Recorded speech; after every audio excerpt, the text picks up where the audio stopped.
Mm, mm, mm, mm, mm, mm, mm.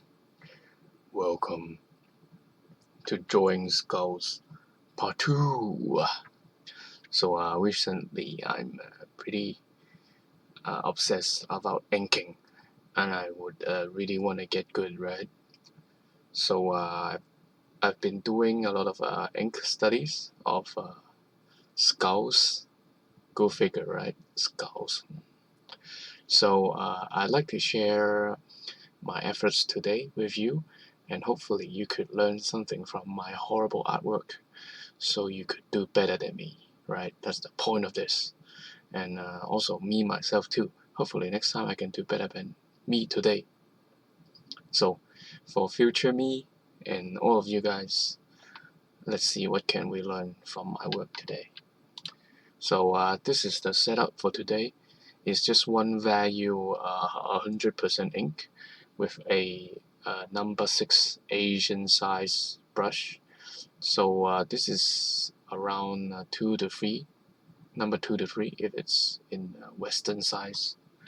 So let's look at the work. So this one I've been inking over a old wash I've done, and just filling in the darkest dark. And because I'm only using one value today, I'm trying to use dry brush to communicate the value change. So the skull looks flat to me, so should have draw a better circle. Bad. But I quite like the face part, and also this looks a little bit weird, right? So more attention on the actual proportions and drawing accuracy next time. But I do like the feeling of this, but improvement on the shadows as well.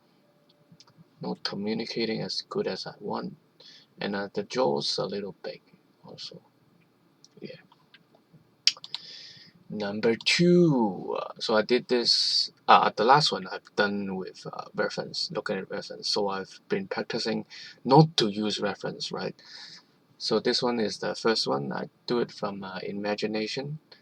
I like it quite a bit, but yeah, it's a little bit weird on the brow area.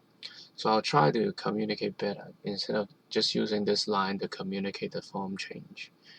I'll try to apply different methods if it looks better next time. Also, I think this one's too light. This one should be at the back, right? It should be the jaw area here and the cheek popping, right? So should have pushed this with this tone, right? So note to myself, do that. Other than that, I'm quite happy with this one. Yeah. So the last one I'm gonna share today, it's a side view with reference. So trying to learn from different angles. I like this quite a lot too, but notice there's two directions on the eye socket, right? This one's kind of going inside. This one's kind of going outside. I think going outside's the right flow, so should have added something here to align this, to make it pleasing to the eye. Also, one thing that bugs me the most, this one is I've pushed a value change on the forehead to a dark. Uh, shouldn't done this. Not that my best decision. We'll try to solve it with another answer next time. But overall, happy with this one as well. The jaw looks a bit too round to me. So this is what I see, right? So next time I should try to communicate a form instead of drawing what I see, right? And yeah, try to make the jaw looks like a jaw, right? Instead of drawing what I see. I'm just repeating myself at this point. What a sad man. So anyway, here are the things I've learned today, me today. So for future me, remember these lessons, and also you guys watching. Hope you've learned something, and hope this is a little bit entertaining to you. And yeah, that's it for the sharing today. So have a nice day, and I'll see you guys later. Bye bye.